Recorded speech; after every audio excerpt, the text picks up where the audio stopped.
Muy bien, continuamos. Eh, Les decía previamente que el sistema circulatorio está compuesto del corazón y las arterias o las vías arteriales. Las arterias, a su vez, por ellas pasa un tejido líquido que nosotros conocemos como la sangre. A la sangre se le conoce como un tejido líquido porque esta no es completamente líquida, sino que tiene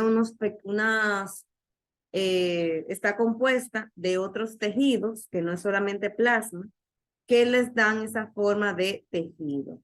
El plasma, que es el 55% total de la sangre, es el que le da la parte líquida de la sangre.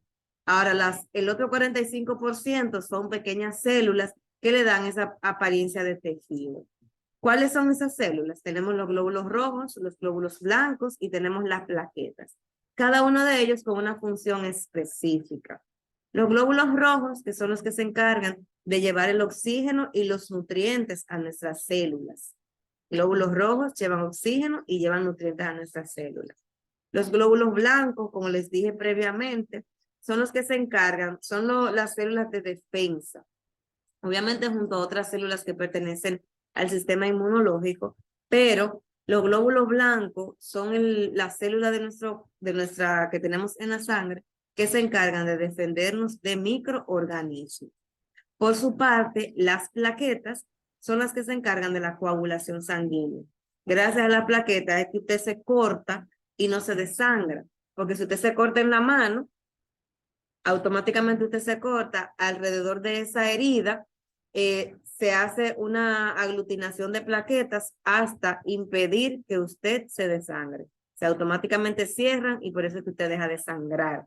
Si no tuviéramos la plaqueta, pues desde que usted se corta, estaría siempre sangrando. Entonces, nuestra sangre está compuesta un 55% de plasma, que es la parte líquida, y un 45% de células conocidas como glóbulos rojos, glóbulos blancos y plaquetas. Como en todos los sistemas de nuestro cuerpo, también en ¿Puedes, la... puedes repetir lo anterior, por favor? Disculpe. ¿Puedes repetir lo anterior de la sangre, lo último, el 55-45? Sí, el 55% es plasma, que es la parte líquida de la sangre, y el 45% son células, que son glóbulos rojos, glóbulos blancos y plaquetas. Muchas gracias. Siempre.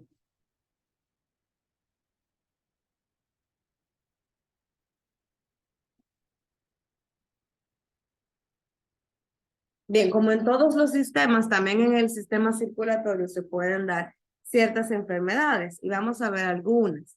La primera enfermedad es la que se conoce como la arritmia. Nuestro corazón normalmente late entre 70 y 100 veces por minuto. Ese es como el rango. Sin embargo, esto puede variar de persona a persona. Hay personas que puede latir menos de 70 y ser su normalidad, como igual puede latir más de 100 y también ser su normalidad. Pero el rango de regularidad es entre 70 y 100 veces por minuto. Cuando nosotros estamos hablando cuando nos dicen que una persona tiene una arritmia, nos están diciendo que hay una irregularidad en la cantidad de veces que ese corazón está latiendo. No nos está diciendo que cuando dicen arritmia, no nos está diciendo que está latiendo más o que está latiendo menos. No, nos está diciendo que está latiendo de forma irregular y esa irregularidad puede ser más o puede ser menos. Ahora bien, hay tipos de arritmia que nos identifican si es más o si es menos. Cuando hablamos de taquicardia, la taquicardia, que es un tipo de arritmia, es cuando el corazón late más de 100 veces por minuto. Taquicardia. Y una bradicardia es cuando el corazón late menos de 70 por minuto. Arritmia en sentido general nos dice que el corazón está latiendo de forma irregular. Taquicardia nos habla de que está latiendo por encima del rango y bradicardia, que está latiendo por debajo del rango normal. ¿Está claro? Importante, Yudel, que le doy la palabra ahora. Sí, Importante está claro. que ese Una latido, pregunta. si damos un segundo, Yudel. Ok. Importante recalcar o hacer hincapié en que lo que nosotros llamamos latido se produce cada vez que el corazón se relaja y se contrae, para que la sangre entre y salga. Se relaja un latido, se contrae otro latido. Sístole y diástole. Dígame, Yudelkis.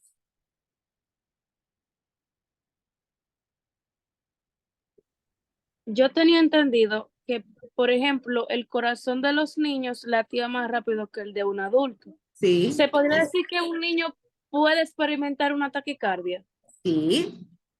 De todas formas, los niños realmente, los valores que les estoy dando, que es de 70 a 100, es los valores de un adulto. Los niños laten más rápido, pero aún así los niños pueden presentar taquicardia, claro. Ok. Esa era la duda. Muy bien.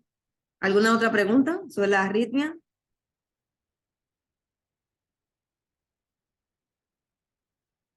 Si está todo claro, seguimos con la otra enfermedad, que es la presión arterial alta o hipertensión. Vamos a empezar definiendo lo que es la presión arterial, porque todos tenemos presión arterial. Vamos a ver una imagen aquí. En esta imagen que yo les puse aquí, que se ve que va pasando glóbulos blancos, glóbulos rojos y plaquetas, a medida que la sangre, que eso es una arteria, ¿verdad? A medida que la sangre va pasando por esa arteria, esta ejerce una presión, la sangre ejerce una presión a medida que pasa por la arteria. Y esa presión que ejerce la sangre es lo que se llama presión arterial. Eso es presión arterial. Ahora bien, la presión arterial de una persona está entre los 120-70, 120-80 milímetros de mercurio. Esa es la presión normal. Igual que el tema de las arritmias o de los latidos cardíacos, esto puede variar de persona a persona, porque tenemos personas que pueden manejar su presión arterial en 110 y todo está bien. Sin embargo, hay otras personas que una presión en 110 está bajita. Ahora bien, como les dije, va a depender de persona a persona. Cuando hablamos de una hipertensión o una presión arterial alta, estamos diciendo que los valores de con lo que se mide la presión arterial de esa persona está por encima de los 140-80 milímetros de mercurio. Ojo con eso. No quiere decir que un día a usted se le subió la presión a 150 y ya usted es hipertenso. No, porque la presión se le puede subir por muchas eventualidades, por el estrés, porque no durmió bien, porque tuvo un susto, porque está en un duelo, porque está en depresión, por muchísimas situaciones. Se le puede subir la presión a usted una vez y no significa que usted sea hipertenso. Ahora bien, una persona que con regularidad en diferentes series, diferentes días consecutivos, se le ha tomado la presión y se presenta por encima de los 140-80 milímetros de mercurio, entonces esa persona es diagnosticada como hipertensa, porque hay una elevación de la fuerza con que la sangre está ejerciendo a medida que va pasando por una arteria. Hay muchas causas que pueden provocar una hipertensión. La primera es la edad. A medida que nosotros vamos envejeciendo, también nuestros órganos van envejeciendo. Entonces, cuando las arterias pueden perder la capacidad de aguantar la fuerza, pues se puede producir una presión arterial alta. Pero también hay otros componentes como el tabaquismo, la obesidad, los hábitos de sedentarismo, que pueden provocar una hipertensión. También la hipertensión puede ser una enfermedad hereditaria. No significa que si tu mamá, tu papá, tu abuela es hipertensa, ya tú estás diagnosticado a ser hipertenso. No, no significa eso. Pero sí es un factor de riesgo.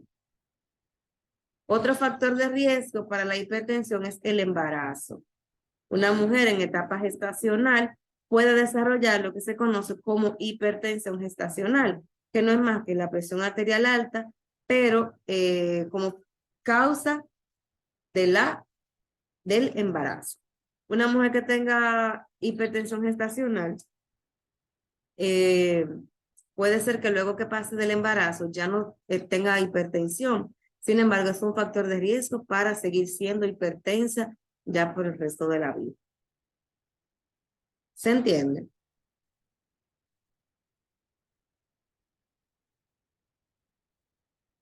¿Me dejaron sola?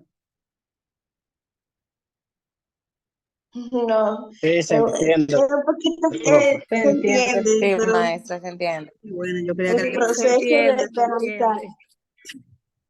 Ana Cristal. Que yo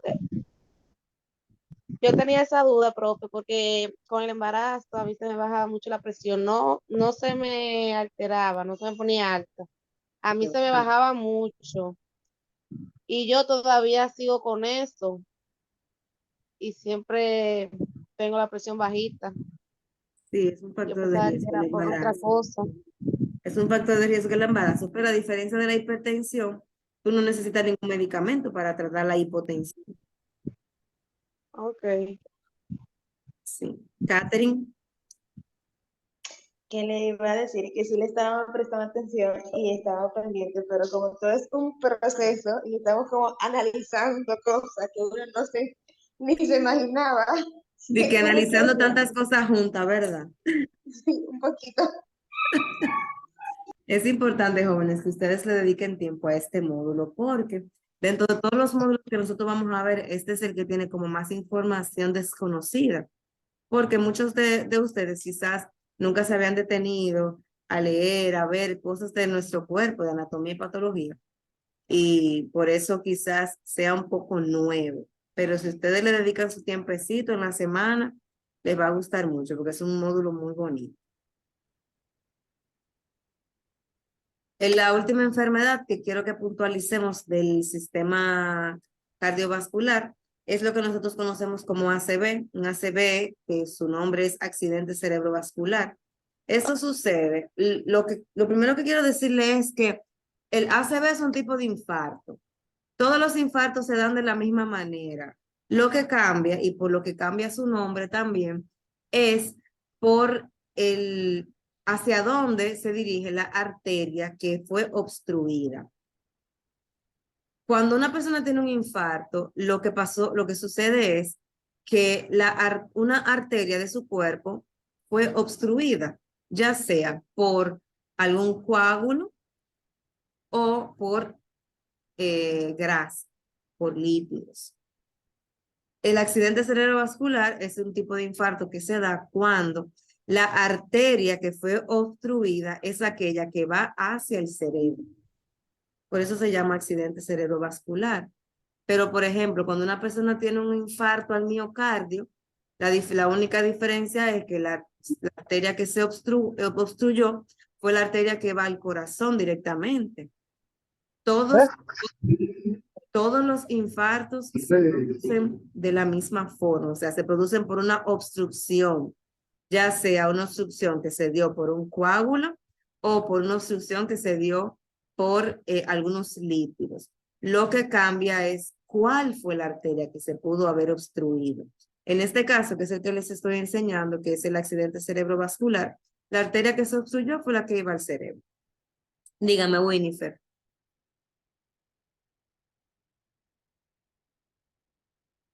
Winifred.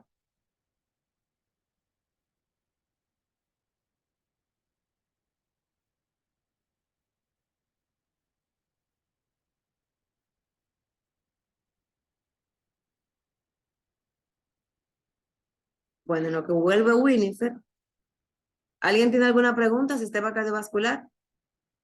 Podamos explicar el siguiente. Yudelkis. Profe, tengo una pregunta porque a mí me dio un ACV cuando tenía 22 años. Wow. Entonces, eh, el, el médico de, ¿cómo es? La cardióloga y el médico de la cabeza dijeron que lo que había provocado era el uso de anticonceptivo. ¿Eso es posible y cómo? Es posible porque un coágulo no es más Ahorita estábamos hablando de los glóbulos blancos, glóbulos rojos y plaquetas, ¿verdad? Las plaquetas, ¿qué hacen ellas? Por alguna razón, se aglutinan y forman un trombo, forman un coágulo. Hay algunos medicamentos anticonceptivos que provocan que esas células se aglutinen y te formen ese trombo. Y si es posible.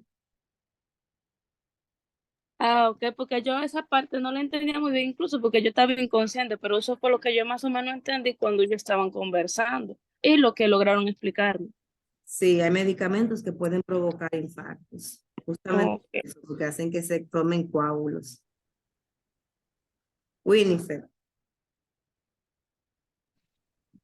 Y tener pendiente los dos tipos de accidentes cerebrovasculares, que es el isquémico, cuando se detiene el flujo de sangre, y el hemorrágico cuando se ve bloqueada y tiene una ruptura. Una ruptura. Ahora mismo, por ejemplo, yo trabajo con personas con ACV. Están llegando muchos jóvenes también con ACV. Sí. ¿Qué tú trabajas, Winifred? Terapia ocupacional, rehabilitación. Ah, rehabilitación, excelente. Debe ser muy bonito eso, ver el proceso. Muy bien. Entonces, si está todo claro del sistema cardiovascular, vamos a ver otro sistema, que es el aparato urinario. ¿Quién sabe cuál es la función del aparato urinario?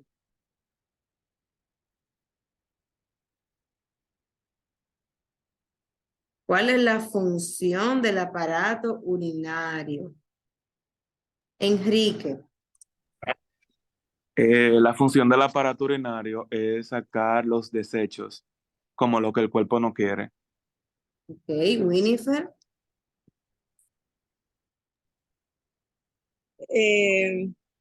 Procesar los líquidos y expulsar los desechos. Exacto. Justamente lo que han dicho Enrique y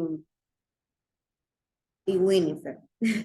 La función de nuestro aparato urinario no es más que, número uno, mantener la homeostasis de nuestro cuerpo. ¿Qué significa homeostasis? Equilibrio. Mantener nuestro cuerpo en equilibrio. ¿Y cómo lo logra? Apoyando a que se eliminen a través de la orina sales, electrolitos, agua, que ya nosotros no necesitamos. Esa es la función, apoyar a que se eliminen de nuestro organismo todos esos desechos, como decía Enrique, que nosotros no necesitamos. Nuestro sistema urinario o aparato urinario está compuesto de 2 riñones, 2 uréteres, una vejiga, un esfínter y una uretra. Cada uno de ellos con una función. Los riñones es donde se produce la orina. Los riñones es ahí donde se va produciendo la orina, producto de los desechos, van llegando hasta el riñón. Los uréteres, que también son 2, uno que sale de cada riñón, los uréteres son los que se encargan de llevar la orina desde el riñón hacia la vejiga. La vejiga es donde se va almacenando la orina, como si fuera el vasito, donde va cayendo la orina y ahí se va almacenando. Luego de la vejiga tenemos la uretra, que es por donde sale la orina, por donde se elimina la orina. Un dato importante sobre la unión entre la vejiga y la uretra es que nosotros tenemos acá, se logra ver aquí debajo donde estoy marcando. Sí. Ok, ahí abajo tenemos entre la unión de donde termina la vejiga e inicia la uretra, tenemos como un músculo circular que se llama esfínter. El esfínter es el que se encarga de mantener esa vejiga cerrada hasta que esté llena para que la orina no se salga, o sea, para que no haya micciones involuntarias. Esa es la función del esfínter, de ese esfínter. Nosotros tenemos esfínteres en diferentes partes de nuestro cuerpo y todos con la misma función. Pero este esfínter que tenemos aquí al final de la vejiga, donde inicia la uretra, su finalidad es cerrar la vejiga para que no salga la orina hacia la uretra de forma involuntaria. Entonces, recapitulando, Winifred, veo tu mano, te doy la palabra ahora. Recapitulando, nuestro sistema urinario se encarga de eliminar desechos, electrolitos, sales, agua a través de la orina. ¿Cómo lo hace? Número uno, en los riñones se produce la orina. Esta orina baja hacia la vejiga a través de los uréteres. En la vejiga es almacenada y luego es eliminada a través de la uretra. ¿Se entiende? Sí. Muy bien. Winnie, Y ¿Eh? tener pendiente que la mayor parte de las veces ¿Qué se en pasa? lo que le digamos cálculos renales o piedras se encallan mayormente en los uréteres. por eso es que duele tanto, porque obstruye el uréter. También es importante que puntualicemos que las mujeres somos más propensas a desarrollar enfermedades urinarias porque la uretra de la mujer es más corta, está más cerca de la vagina. Entonces, por eso, las mujeres desarrollan más cistitis con más facilidad que un hombre. Algunas enfermedades del sistema urinario, el primero es cistitis. ¿Alguien sabe cómo los dominicanos le dicen a la cistitis? Sí, mal de orina. Mal de orine. Pero como ya usted va a ser visitadora médico, ya usted no va a decir mal de orina, usted va a decir cistitis ahora.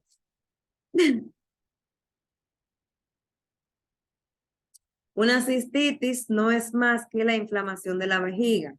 Esta inflamación se puede dar por muchas causas, sobre todo por infecciones bacterianas. También es conocida, aparte de como cistitis, como infección urinaria. ¿Cuáles son los síntomas de una cistitis? Bueno, un ardor al orinar, una sensación de querer orinar constantemente y que no sale nada, ¿verdad? También pueden haber molestias pélvicas, las chicas pueden decir, ay, me duele el ovario, cuando realmente puede ser una molestia pélvica propia de una cistitis. También hay sensación de opresión en la parte inferior del abdomen, en la parte baja del abdomen.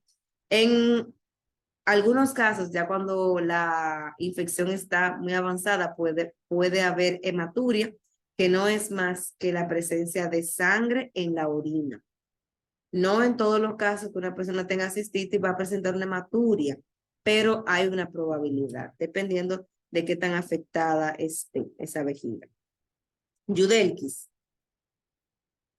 Del caso de lo que estábamos hablando anteriormente sobre la vejiga, que por ejemplo existen en casos más de mujeres que al estornudar, por ejemplo, ya cuando son operadas que para no tener hijos, algunas experimentan que cuando estornudan se les sale la orina. Misiones ¿Ese es involuntarias. el caso de la cistitis o es otro caso? Eso es otro caso. Recuerda que cuando vimos aquí, yo le dije que tenemos este esfínter, que es el que cierra para que no salga la orina, ¿verdad?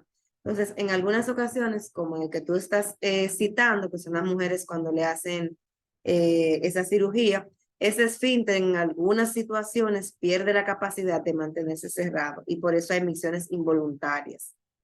Muchas veces también eso sucede cuando se aguanta mucho la orina. O sea, la presión que se va haciendo sobre el esfínter lo va debilitando y por eso se tienen micciones involuntarias en muchas ocasiones.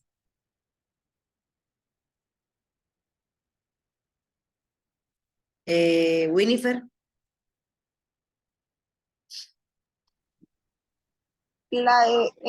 Eso también pasa en los casos de personas con parálisis medular, con lesión Sí, medular, que tienen, claro, que eh, tienen misiones involuntarias. de miembros inferiores. Sí, porque recuerda que el esfínter está dirigido por el sistema nervioso. Entonces, cuando una persona tiene una parálisis, ese sistema nervioso pierde la capacidad de enviar los impulsos y por eso es que se le sale la orina. Profe, y si por ejemplo una gente, por ejemplo, tiende a estarse orinando y a no retener mucho la pipí, ¿tiene algún tipo de inconveniente? Es que ya lo ha retenido mucho, Wilkin. La orina no se debe retener. Eso va debilitando el esfínter. No se debe aguantar la orina.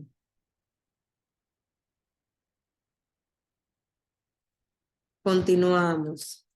Otra enfermedad que se da en el sistema urinario es la litiasis renal. ¿Cómo conocemos nosotros esto? La litiasis renal. ¿Cómo le dicen los dominicanos?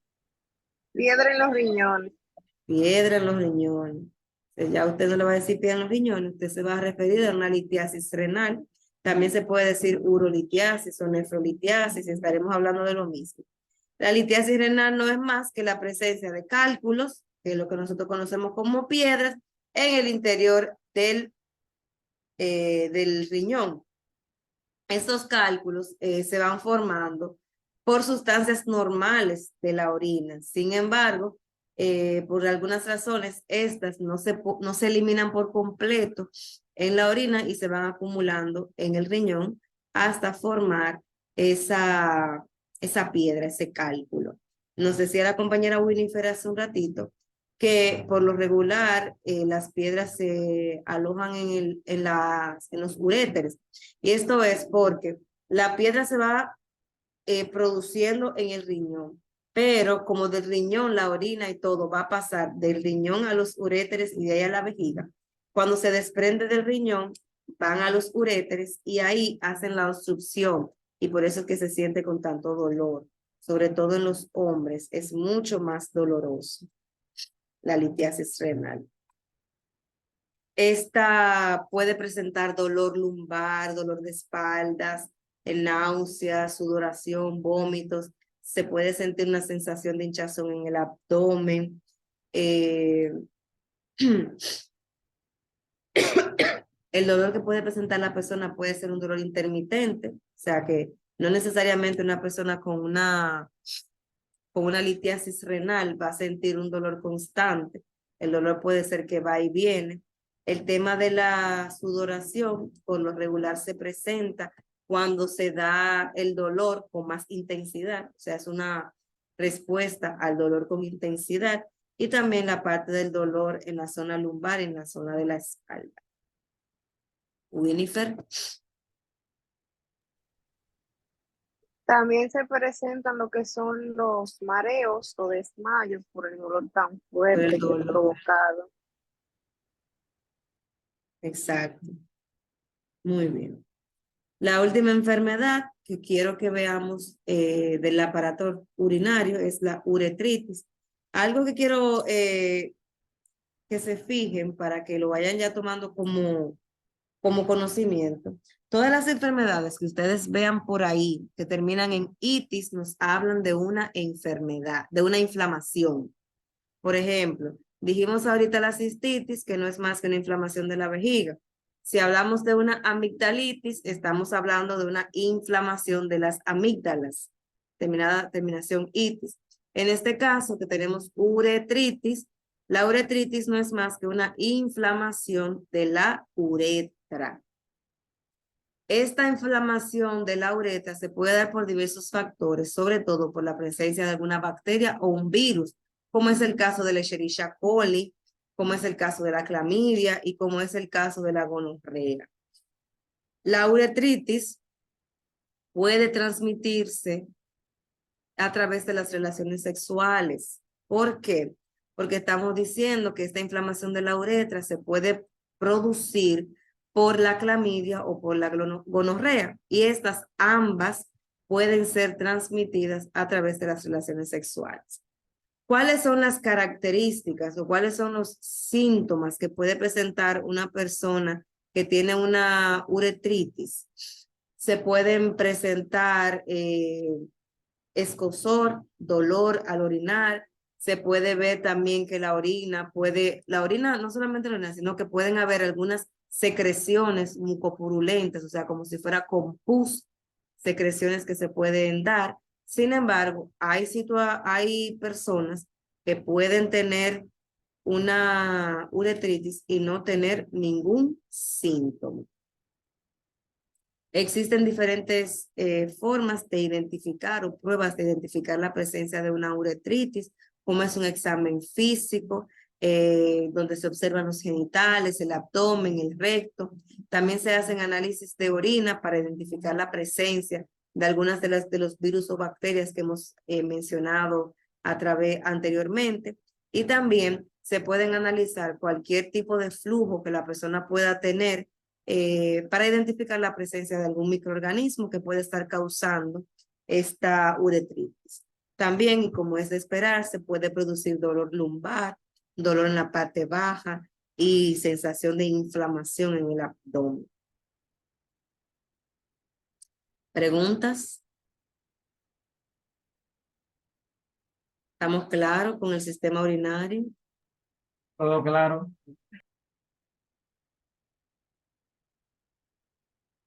Excelente. Un segundito.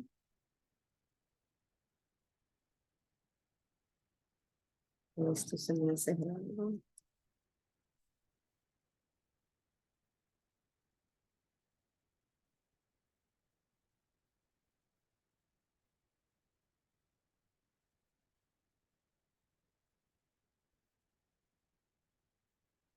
Bien, el siguiente sistema que vamos a ver esta noche es mi favorito. Dígame, Francisco. Profe, no he participado mucho porque voy manejando. He tenido que coger la clase manejando porque estaba afuera. Está bien. Que sepa.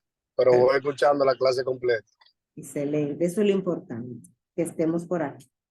Bien, el próximo sistema que vamos a ver es el sistema nervioso. ¿Alguien sabe cómo funciona el sistema nervioso? Yo, profe, Cuénteme, Jordi.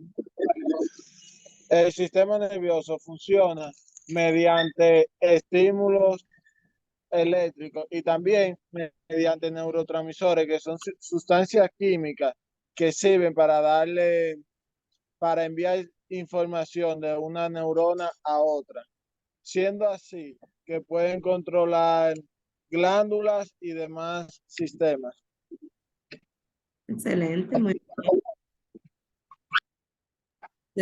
Ya no, Profe, añadiéndole un poco a lo ¿quién habla? que el Keila. compañero dijo, sí, el sistema nervioso, añadiéndole a eso, Ajá. también se podría decir que es el cerebro quien manda la señal para que nuestro cuerpo haga sus funcionamientos.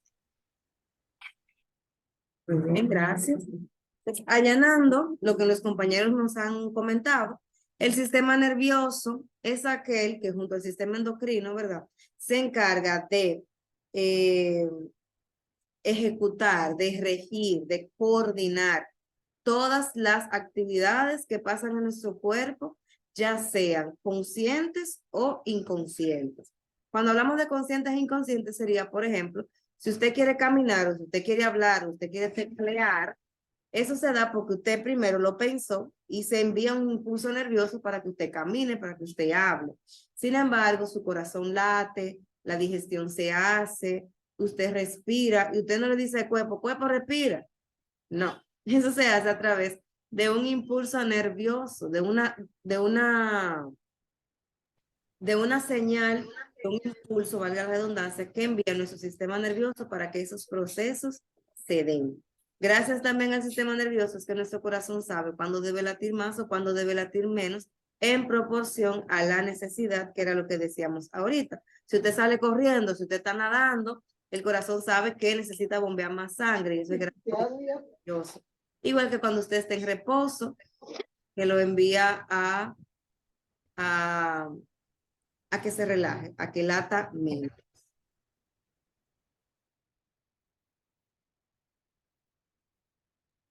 ¿Se entiende?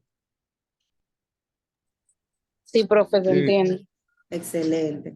Les quiero puntualizarles que nuestro sistema nervioso tiene 3 funciones fundamentales, que es como podemos resumir lo que hace el sistema nervioso, que es la función sensitiva o sensorial, la función integradora y la función motora. Para que logren entender más fácil, yo les voy a poner un ejemplo. La función sensitiva esta se hace a través de nuestros sentidos. ¿Cuáles son los sentidos de nosotros? El tacto, Gusto, el oído, tacto, Escuchar, vista. Exacto, el tacto, el gusto, el oído, el olfato. Bien. ¿Qué pasa? Nosotros vamos creando, desde que nacemos, esa memoria, esos recuerdos.